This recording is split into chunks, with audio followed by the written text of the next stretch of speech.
नमस्कार बच्चों, बीसीए वाले के इस ट्यूटोरियल में आपका स्वागत है। आज हम लोग क्या पढ़ रहे हैं? भौतिक स्वरूप एवं संरचना और उच्चावच का ये 5वां क्लास है शायद, है ना? तो इस क्लास में हम लोग क्या पढ़ेंगे? पिछले हम लोग पढ़े कि हिमालय के बारे में। हम लोग पढ़े कि भारत को 5 विभाग में बांटा गया है, जिसमें कि पहला है हिमालय। हिमालय के 3 श्रेणी होती है। हिमालय के 3 श्रेणी होती है, महान हिमालय, मध्य हिमालय और शिवालिक। तो सर, महान हिमालय क्या है, मध्य हिमालय क्या है और शिवालिक क्या है, इनके बारे में हम जानेंगे। तो महान हिमालय की औसत ऊंचाई 6100 मीटर है। कितनी है? 6100 महान हिमालय की औसत ऊंचाई 6100 मीटर है तथा ये ग्रेनाइट से मिलकर बनी है। किससे मिलकर बनी है? ग्रेनाइट से। और ये हमेशा बर्फ से ढकी रहती है। ये जो महान हिमालय वाला भाग है, ये अक्सर बर्फ से ढकी रहती है, इसीलिए इसको हिमानी भी कहते हैं। क्या कहते हैं? हिमानी। और इसके प्रसिद्ध शिखर है माउंट एवरेस्ट, कंचनजंगा, K2 और भी है, नंगा देवी, है ना? अब आते हैं मध्य हिमालय। इसकी औसत ऊंचाई 1800 मीटर से लेके 4500 मीटर है।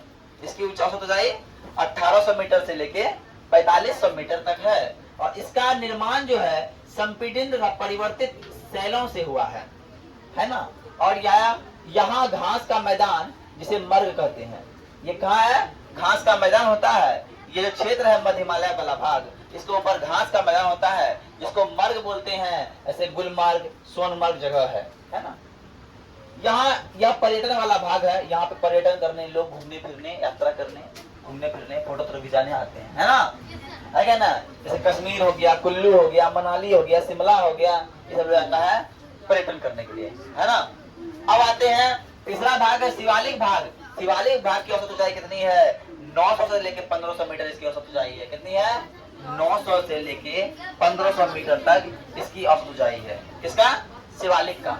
और इसका निर्माण जो है नदियों द्वारा लाया गया अवसादों से हुआ है।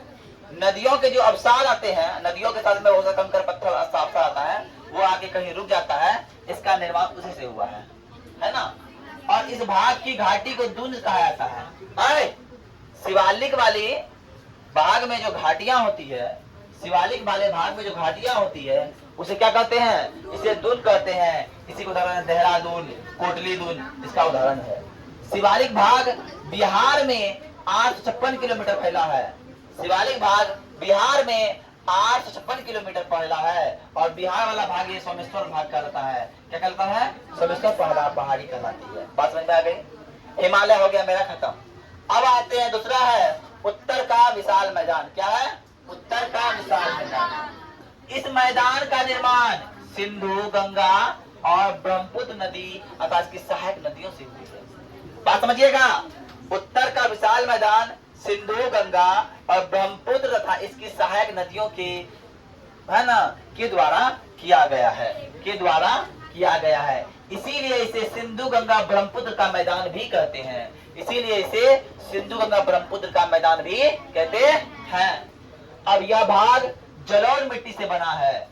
यह भाग किस मिट्टी से बना है? जलोढ़ मिट्टी से। और इसलिए विश्व की सबसे उपजाऊ भाग कोई मैदान है तो वो भारत का ये मैदान है। भारत का उत्तर का मैदान कौन है? सबसे उपजाऊ मैदान है। सबसे उपजाऊ मैदान कौन है? भारत का ये मैदान, जिसकी कुल लंबाई 2400 किलोमीटर है। कुल लंबाई कितनी है? 2400 किलोमीटर। और चौड़ाई 150 किलोमीटर से लेके 500 मीटर तक है।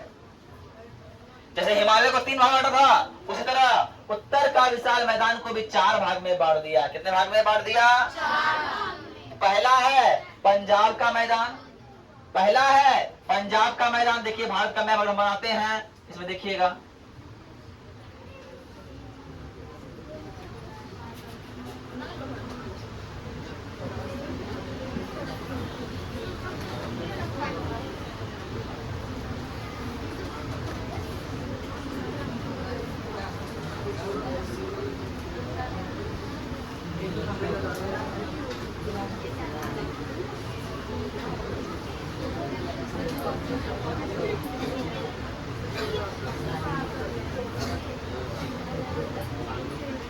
ध्यान समझिए, ये वाला जो भाग है, ये वाला भाग जो यहाँ पे है, ये वाला भाग है पंजाब का मैदान। क्या है? पंजाब का मैदान। अब राजस्थान में कौन होगा? जो राजस्थान वाला भाग होगा ये क्या होगा? राजस्थान का मैदान होगा। गंगा का मैदान क्या होगा? गंगा बहती हुई निकलती है, ये वाला भाग जो है किसका होगा? गंगा का मैदान होगा। और ब्रह्मपुत्र का मैदान क्या होगा? इस क्षेत्र में होगा और कुछ बांग्लादेश में होगा, है ना। अब आते हैं तो क्या होगा? राजस्थान का मैदान, गंगा का मैदान और ब्रह्मपुत्र का मैदान। और जानते हैं सर, इसी पंजाब के मैदान को हम लोग पश्चिमी मैदान कहते हैं, और गंगा का मैदान को मध्यवर्ती मैदान कहते हैं, और ब्रह्मपुत्र का मैदान को पूर्वी मैदान कहते हैं। कोई दिक्कत? अब नेक्स्ट क्लास जब हम पढ़ेंगे इन चारों मैदान के बारे में ट्रेनिंग करेंगे, उसके बाद हम फिर जाएंगे मरुस्थल भूमि के पास। समझे बात? आई बात समझ में? आज के लिए इतना ही करते हैं। जय हिंद, जय भारत। जय हिंद, जय भारत। ठीक है।